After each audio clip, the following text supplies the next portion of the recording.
Hey, what's up, everybody, man? So, real quick, I'm not gonna hold y'all for long. I'm just here to talk to you guys about Duke Johnson and the Cleveland Browns. So, if you're really a Browns fan, you know what Duke Johnson does on the field. If you're a bandwagon, just know Duke Johnson is one of the most important players on the Cleveland Browns team. So, basically, he requested a trade early in the offseason around the time that the Browns brought in Kareem Hunt.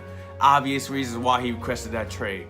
So he skips out on OTAs, he really stays away from the team. He even deletes his pictures off the Instagram about the Cleveland Browns, but he did start back uploading. But when mini camp started, which was mandatory, he still said he wants to be traded. He's only there because it's mandatory. He's being a professional, so I do respect that. So I'm here to talk about the situation, what the Browns should do, etc. I'm about to give you all the details. But before we get into that, make sure you click the subscribe button.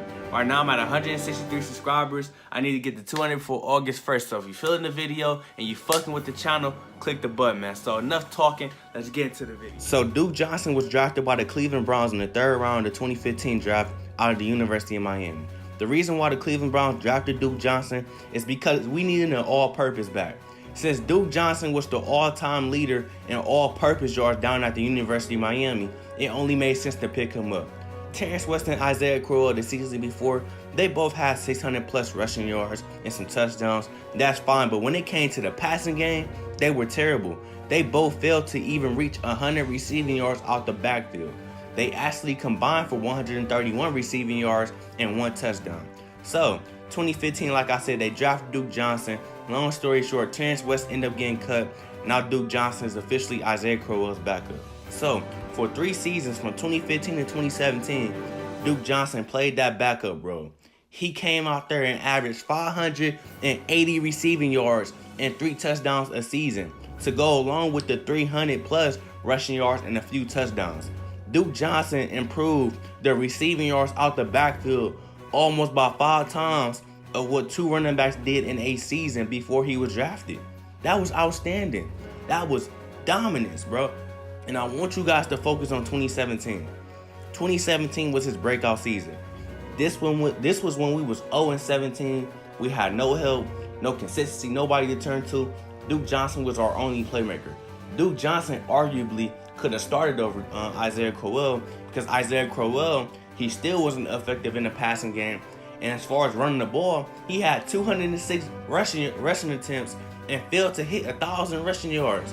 He had 853, man. Come on, man. With only 2 touchdowns.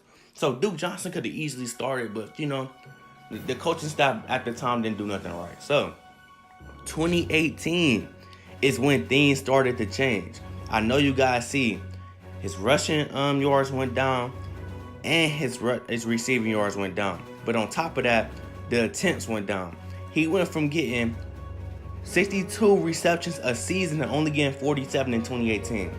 He went from getting 68 rushing attempts on average to only getting 40 in 2018. So the reason for this happening is because not only did John Dorsey go out there and bring in Carlos Hyde to replace Isaiah Crowell, but he went out there and drafted Nick Chubb in the 2nd round of the draft. This makes the backfield crowded. Yes, it's a rookie. Duke Johnson still technically ahead of him, but just off common sense, they have to give Carlos Hyde 15 to 20 touches a game, if not more. They also have to provide opportunities for Nick Chubb because he's a 2nd round pick.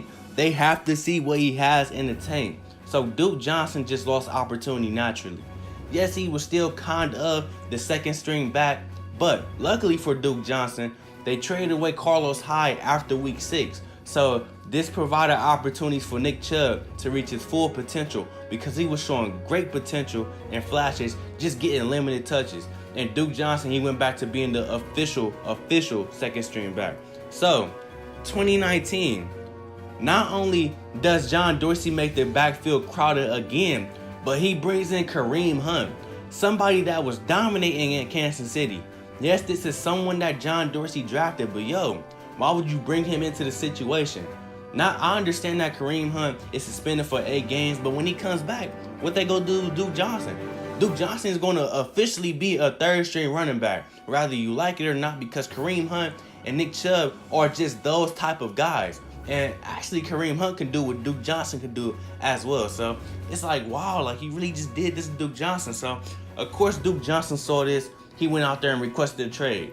Not only because he would be third string and making sacrifices again, but because John Dorsey was shopping him anyway.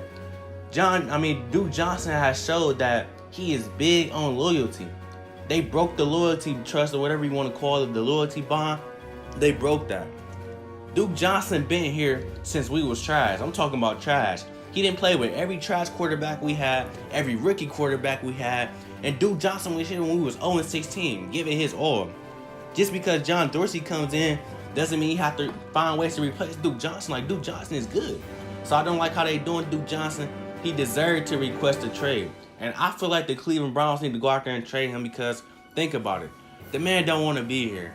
After months of requesting a trade, yes, he skipped OTAs, etc. He deleted the pictures off Instagram of him using them in the Browns uniforms, but he don't want to be here. He said nothing changed. He wants to go. He's just here because he's being a professional, which I respect.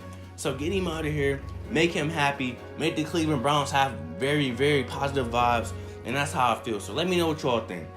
Do you want the Browns to keep Duke Johnson because you like Duke Johnson, or you want to see him happy? Let me know what you think in the comment section. What would you like to get for Duke Johnson? Like, comment, subscribe. I got more videos coming soon.